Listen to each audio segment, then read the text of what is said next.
Bonjour et bienvenue. Aujourd'hui, j'ai le plaisir d'accueillir Gilles Durochou. Bonjour Gilles, Bonjour Philippe, merci de ton accueil. bienvenue. Alors, je connais Gilles parce que j'ai fait la formation avec lui et Didier Gélanor de l'Académie des conférenciers.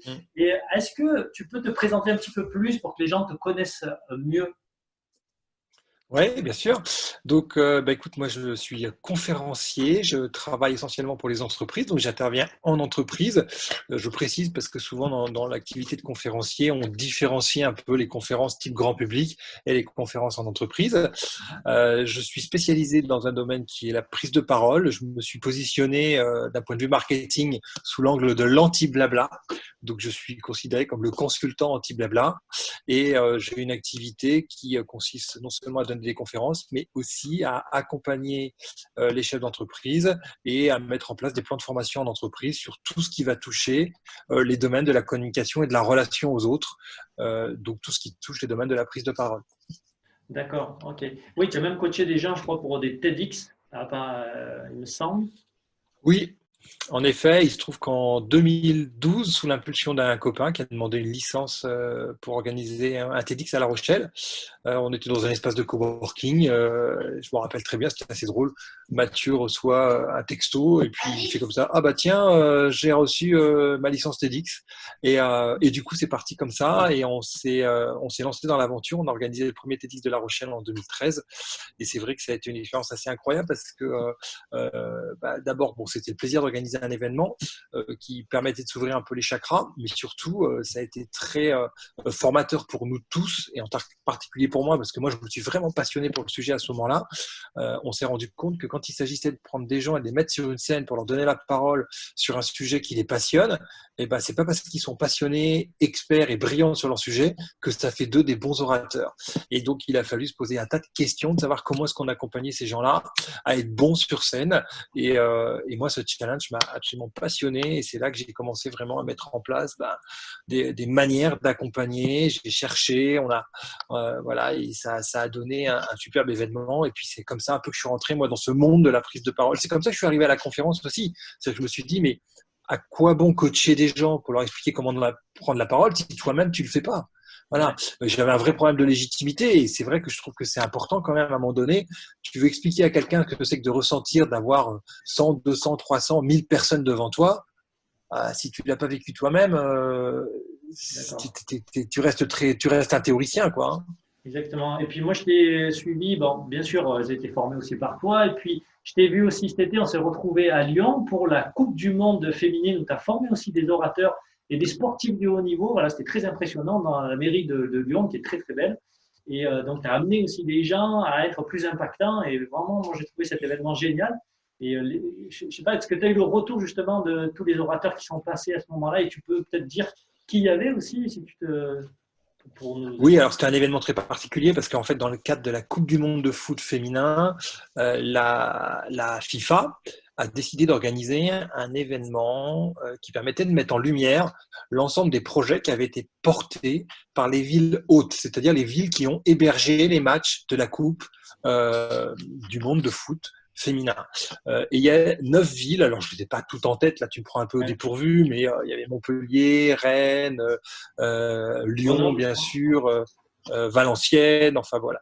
Et donc chacune de ces villes, Paris aussi également, chacune de ces villes a mis en place un certain nombre de projets sociétaux, qu'il s'agisse de questions environnementales, c'est-à-dire comment accueillir des milliers de fans, de supporters dans un environnement sans l'abîmer, sans le perturber, comment faire voyager ces gens-là. Donc ça, c'est toute la question environnementale, mais il y avait aussi des questions sociétales sur l'égalité entre les hommes et les Oui. femmes, l'accès au sport, le rapport. Enfin, vraiment, c'était très, très vaste. Et du coup, la FIFA a décidé de mettre en lumière toutes ces villes qui avaient été des villes hautes pour ces matchs.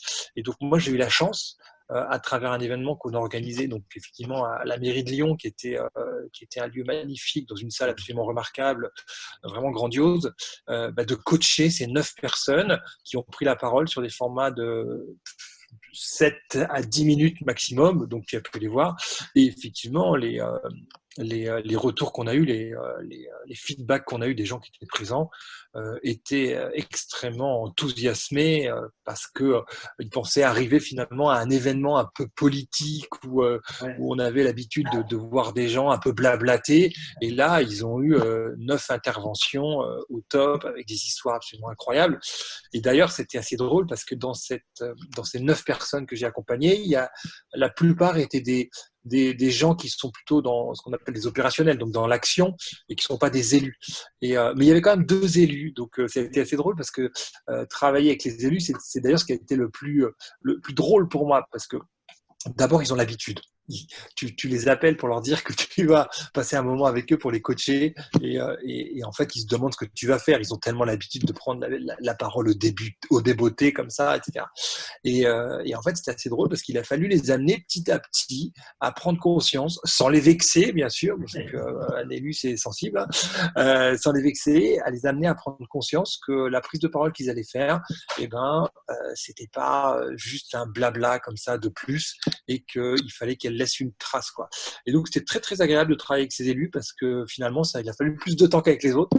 Mais une fois qu'ils ont compris, par contre, ça devient génial parce que comme c'est des gens qui ont l'habitude, ok, très bien. Ah, je ne pensais pas du tout que c'était ça.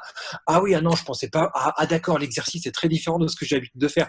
Mais une fois qu'ils ont passé ce cap-là, alors là, il n'y a aucun problème. Ils sont capables de rentrer dans des trucs, des histoires et de faire des liens. Enfin voilà, ils ont cette facilité. Donc c'était, chacun d'eux, ils ont quand même produit des choses qui étaient assez remarquables. Donc c'était assez touchant en fait de voir cette évolution.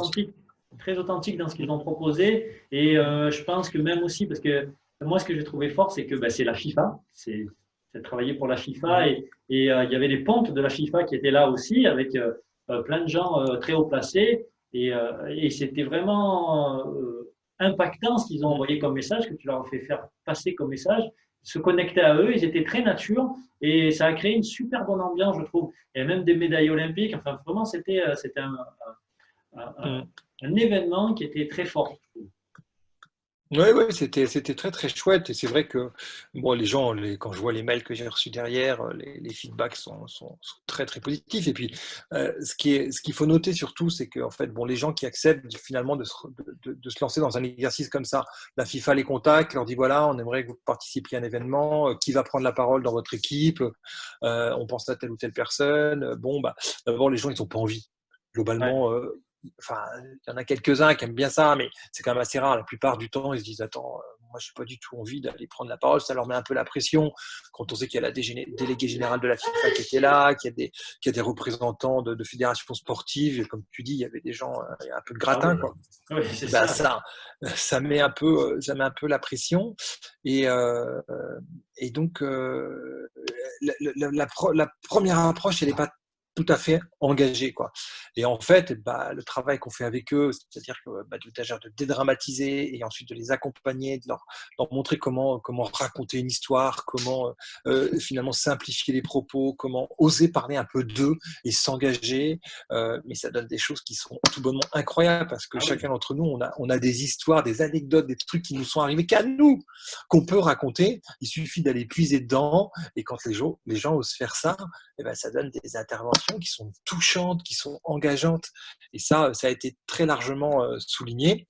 Et puis, surtout, dans le parcours d'accompagnement qui allait avec ce projet, les gens, ils font un pas sur eux-mêmes, quoi. C'est-à-dire que entre le moment où ils arrivent et le moment où ils sortent, c'est incroyable, quoi, la transformation qu'ils ont eue parce qu'ils se sont découverts eux-mêmes, finalement, une espèce de capacité à prendre la parole et à être impactant que parfois ils ignoraient simplement parce qu'on vit dans des modes de fonctionnement, des espèces de coutumes qui sont finalement voulues par personne mais acceptées par tout le monde et on reproduit ces schémas qui sont des mauvais schémas sans oser les casser et s'aventurer vers une façon plus personnelle de prendre la parole.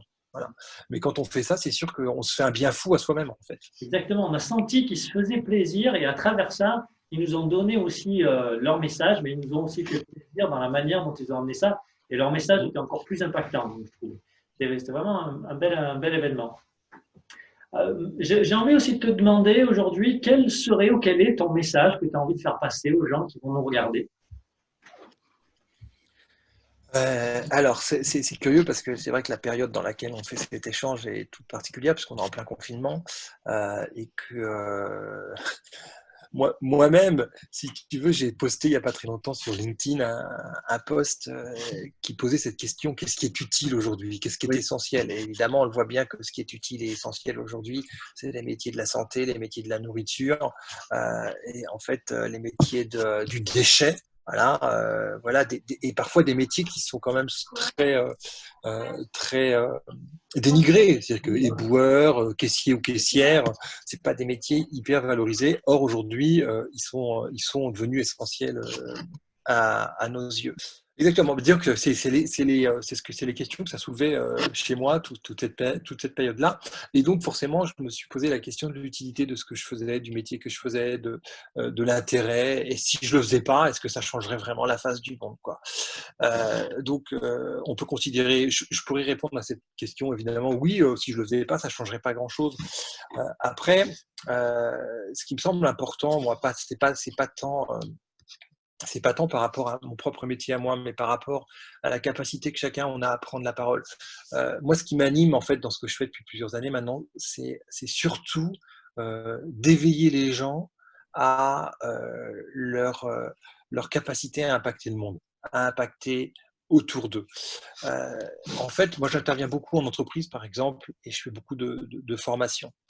Et j'adore en fait faire ça parce que je touche un public, souvent un public, ce qu'on pourrait considérer comme étant le middle management, des professions un peu intermédiaires. Et dans ce public où il y a beaucoup de gens qui n'osent pas, qui se donnent pas la permission, qui sont un peu qui se considèrent pas comme étant ceux qui peuvent faire changer les choses, faire bouger les choses, etc. Et en fait, si j'avais un message à faire passer, je crois qu'au contraire, quoi. Tout le monde peut, à son niveau, dans son environnement, faire changer les choses. Et que finalement, l'idée, c'est qu'il ne faut pas attendre qu'on nous donne l'autorisation et qu'il faut prendre l'autorisation. Après, peut-être que c'est vrai qu'il faut s'aguerrir un peu, se former, acquérir quelques pratiques pour être meilleur, mais que chacun d'entre nous, on peut, même à une échelle extrêmement petite, extrêmement réduite, impacter et changer les choses, surtout quand elles ne vont pas, quoi. Voilà. Ouais, tout à fait, ouais. Ça me parle beaucoup, ça, c'est vraiment se donner l'autorisation, comme tu disais, qu'on est capable aussi d'avoir un message. Déjà, trouver le message, quel message je veux propager ou qu'est-ce que je veux dire aux autres, comment je me positionne. C'est aussi un positionnement personnel aussi. Parce que c'est vrai que j'en parlais, je disais, oui, il y a la prise de parole, ok, c'est intéressant, mais il y a aussi prendre la parole. Moi, je le comparais un petit peu au vote aussi. C'est à un moment donné, c'est s'affirmer, c'est dire, ok, je suis là et j'ai quelque chose à dire, mon avis, quelque chose qui compte et je veux le partager aux autres, je veux que les autres soient au courant de ce que je suis et quel est mon message aussi, quelle est ma participation au monde. Mais ce que tu dis, c'est très juste parce qu'il y a un philosophe qui s'appelle Maurice Merleau-Ponty qui a une devise, et sa devise, c'est exister, c'est s'engager. Mhm. Et en fait, moi, j'adore cette devise parce que c'est exactement ce que tu viens de dire. C'est-à-dire que prendre la parole, c'est s'engager. Et c'est vrai que moi, ce que je rencontre la plupart du temps quand j'accompagne des gens, et même des conférenciers, quand je forme des conférenciers à l'Académie des conférenciers ou dans d'autres circonstances, peu importe, la difficulté, c'est qu'on a des gens qui sont OK pour parler de leur sujet, de leur expertise, du fond, de la technicité, ça d'accord, mais elle est où la part d'engagement? La plupart du temps, elle est inexistante. C'est-à-dire que les gens n'osent pas dire je, ne savent plus dire je. Ils voient ça comme étant un comportement narcissique, égocentré. Alors, ça peut l'être, évidemment, et il y en a qui le sont, il y en a qui disent beaucoup trop de je, qui sont beaucoup trop centrés vers eux-mêmes. Bien évidemment, c'est pas positif, mais il faut pas non plus considérer que s'affirmer, dire je, et montrer quelles sont les convictions qui nous animent, il ne faut pas toujours considérer que ce soit négatif. Au contraire, je crois que ceux qui nous écoutent aiment ça. Et moi, j'aime bien dire, par exemple, quand tu animes une réunion dans une entreprise, peu importe l'entreprise, peu importe le service, le produit, Ouais. tu animes une réunion, si tu restes sur de la technicité, si tu restes sur de l'expertise, les gens s'ennuient. Et pourquoi les gens s'ennuient en entreprise? Parce qu'ils n'ont que des orateurs médiocres qui leur racontent des tartines de technicité qu'ils connaissent pour la plupart du temps déjà. et qu'ils attendent qu'une chose, c'est finalement un orateur qui va les inspirer. Et bon, moi, je travaille par exemple beaucoup avec une entreprise qui s'appelle la Banque Postale, évidemment que tout le monde connaît, mais c'est incroyable les transformations qu'on peut avoir dans une entreprise dès lors que les gens sont d'accord pour changer et se mettre en mouvement, quoi. Et aujourd'hui, moi, ça fait plusieurs années que je fais la Banque Postale, je commence à avoir des retours très positifs. Et je vous parle de cette entreprise, vous imaginez bien ce que c'est qu'une banque, le côté très corporate, très, très lisse, très léché, très normé, très conventionnel en fait. Vous pouvez très bien imaginer le type de réunion qu'il y a à la Banque Postale. Et ben moi, j'ai des retours permanents de gens que j'ai pu accompagner qui arrivent à changer les choses en interne, et ça change complètement la façon dont les gens vont vivre ensemble, vont partager ensemble, vont échanger, vont collaborer. L'impact, il est colossal sur une culture d'entreprise. Ouais, je suis d'accord. Ouais. C'est vrai que c'est le fait aussi de s'inspirer et de d'oser vouloir inspirer les autres. Comme tu disais, le jeu, le nous, j'entends beaucoup de gens justement quand je parle dans mes Zooms ou dans des coachings, des gens qui sont sur le on, le on, le on. Et jamais, ou tu, ils te parlent de toi. Et je dis, mais et toi dans l'histoire? Et c'est vrai, quand nous, ou toi ou moi, quand on fait des conférences ou quand on fait de la formation, rien que de parler de nous et de nos histoires, je pense qu'on crée aussi plus de liens et les gens arrivent à plus facilement s'identifier et peut-être ça leur donne aussi plus envie de le faire. Je sais pas qu'est-ce que tu en penses de ça, mais… Ben, c'est ça, c'est qu'en fait, à partir du moment où on reste sur de la technicité, les gens nous voient comme un expert. Alors c'est bien d'être un expert dans son sujet, tu prends la parole sur un sujet, c'est bien d'être un expert, il n'y a rien à redire là-dessus, quoi. Mais tant que les gens te voient comme un expert, ils te voient aussi comme une machine quelque part. Or, qu'est-ce qui va nous mettre en mouvement? Qu'est-ce qui va nous motiver, nous les uns les autres? Et ben, c'est qu'on va avoir le sentiment d'avoir en face de nous des personnes normales, des êtres humains. Et pour avoir ce sentiment-là, il faut que les gens sachent dire je, voilà, sachent dire ce qui fait sens pour eux. Pourquoi ça? Il y a une vidéo TEDx qui est ultra connue, dont tout le monde parle. C'est la vidéo de Simon Sinek sur le why, how, what, où Simon Sinek explique que la différence entre les grands leaders et les gens normaux, on va dire, c'est qu'ils ont complètement inversé le processus. Les grands leaders, au lieu de dire ce qu'ils font et comment ils le font, au lieu de dire le what et le how, ils commencent par dire le why, c'est-à-dire ce qui les anime, ce qui les fait vibrer, ce qui leur donne une raison de se lever le matin. Moi, ce que j'aime bien ajouter finalement à cette vidéo de Simon Sinek, c'est de dire que le why, qui est une conviction profonde, c'est-à-dire une croyance, quelque chose qui nous engage, et ben ça passe par un jeu. C'est-à-dire qu'il ne suffit pas de dire pourquoi on est animé par quelque chose, c'est qu'à un moment donné, il faut être capable de dire je et de dire que ça nous représente. Voilà. Et ça, c'est vrai que c'est très difficile, et moi je le vois au quotidien dans les entreprises. Les gens, pour eux, dire je, mais ça relève du truc impossible, quoi. On a été éduqués exactement l'inverse, quoi. Et on passe notre temps à s'entendre dire qu'il faut dire nous. Alors, en même temps, c'est pas complètement faux, hein, surtout si on travaille en équipe, c'est bien d'impliquer les autres. Je suis pas en train de vous dire de parler que de vous, dites je tout le temps et mettez-vous en avant. C'est pas ça l'idée.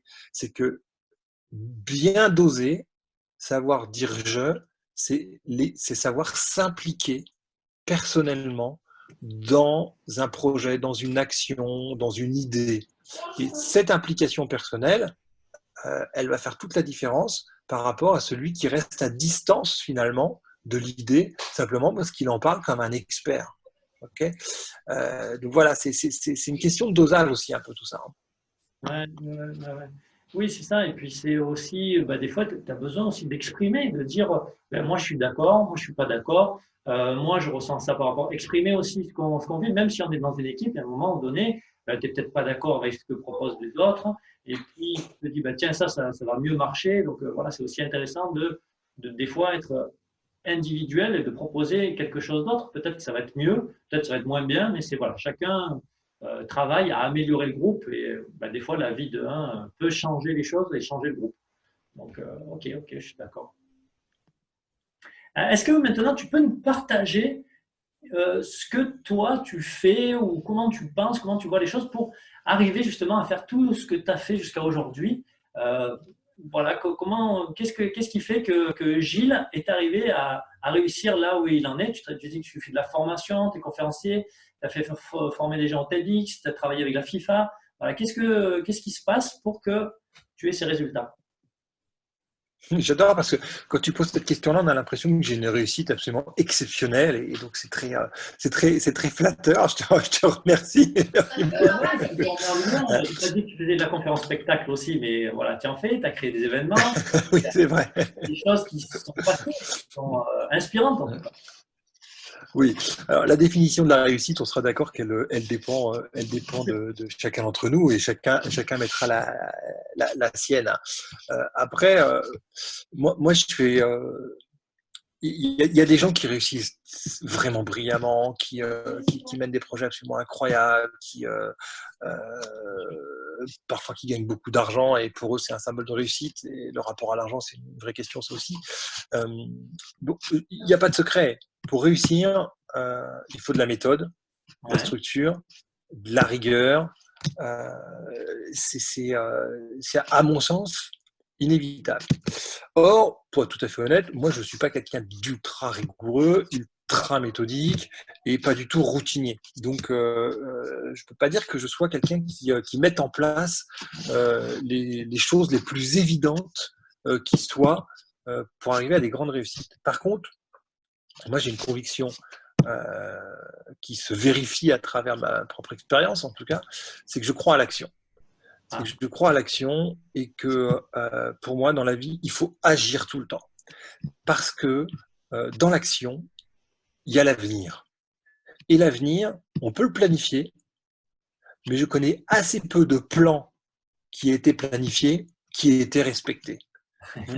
Que ce soit dans un modèle industriel ou dans un modèle militaire, vous pouvez faire tous les plans que vous voulez. Ensuite, il y a l'action et il y a le terrain. Voilà. Et donc, moi, c'est ma philosophie, c'est comme ça que je fonctionne. C'est-à-dire que j'agis en ayant confiance aussi, donc là, c'est aussi une façon d'être optimiste peut-être, hein, en ayant confiance dans tout ce qui va se passer que je ne maîtrise pas et que je ne connais pas. d'accord. Voilà. Donc tu me dis, je travaille avec la FIFA. C'est vrai que c'était un super projet et que c'était extraordinaire.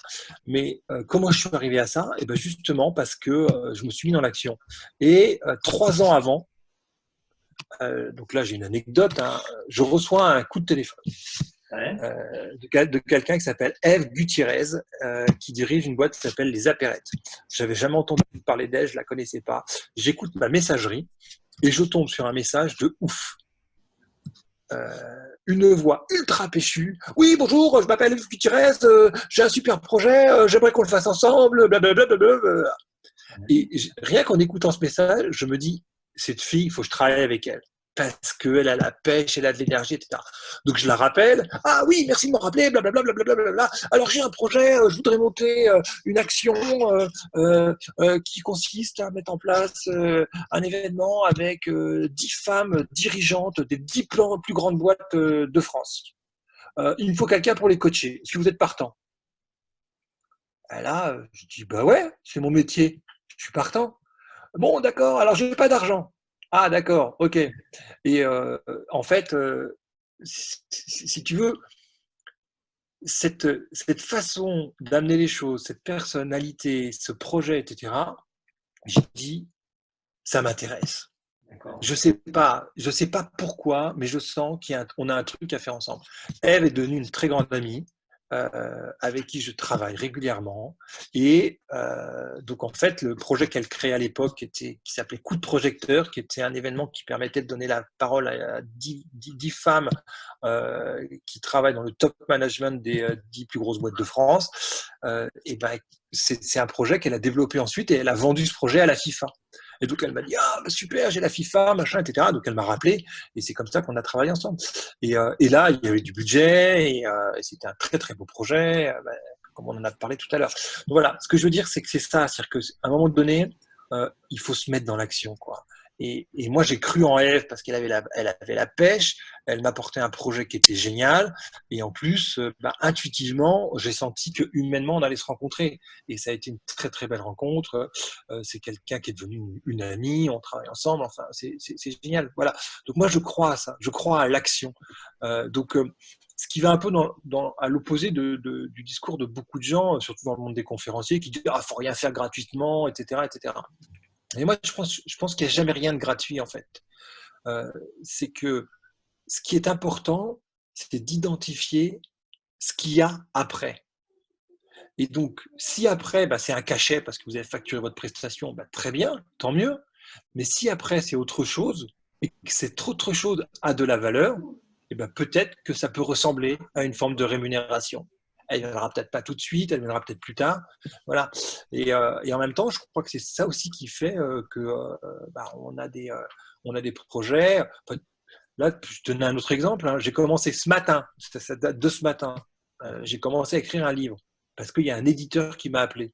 Ouais. Voilà, bon, cet éditeur, maintenant je sais comment il a entendu parler de moi et quels sont les réseaux qui l'ont amené jusqu'à moi.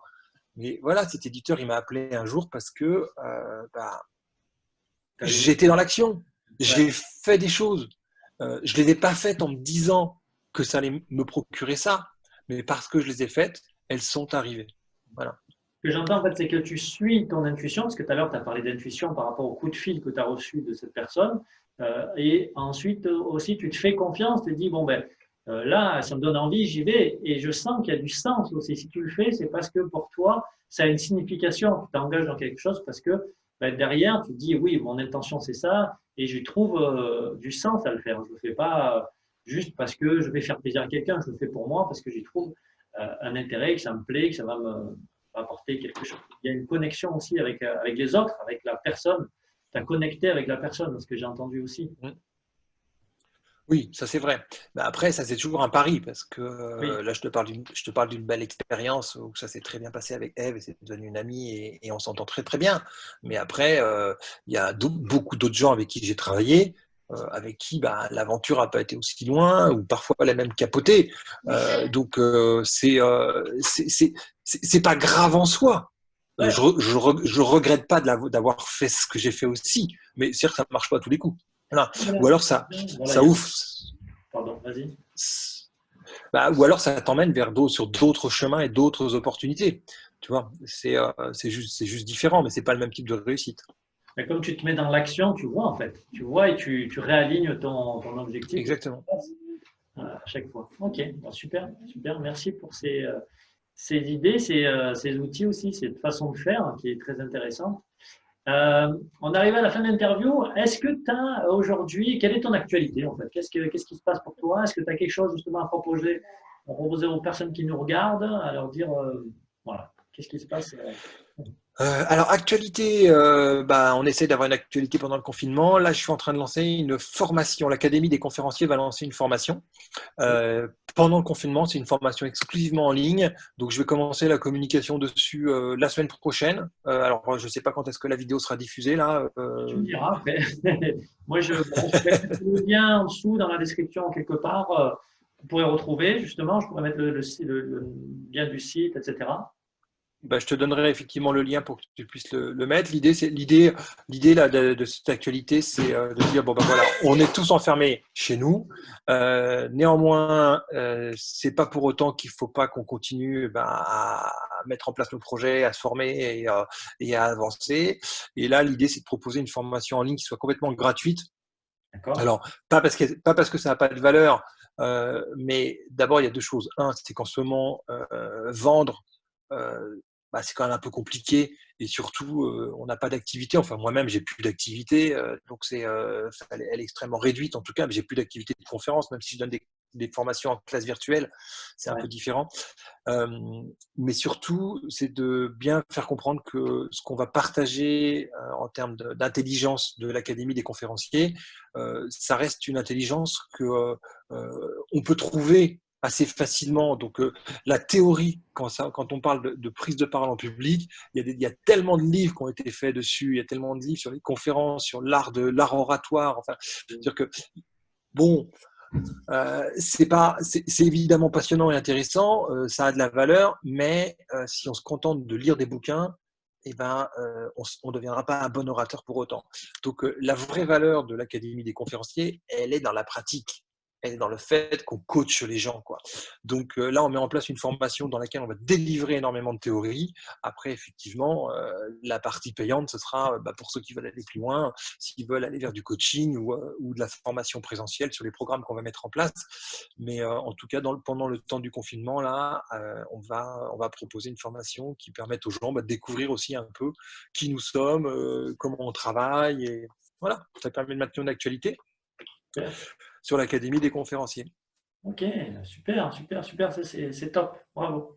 Ok, eh bien, merci pour tout ce que tu nous as partagé et puis l'inspiration que tu vas donner aussi aux personnes qui veulent prendre la parole, que ce soit Eh bien, soit avec plaisir. dans leur milieu familial, ben, merci, c'était chouette, soit dans leur milieu familial ou dans un milieu plus large, hein, parce que voilà, prendre la parole, c'est aussi prendre sa place pour moi, je trouve.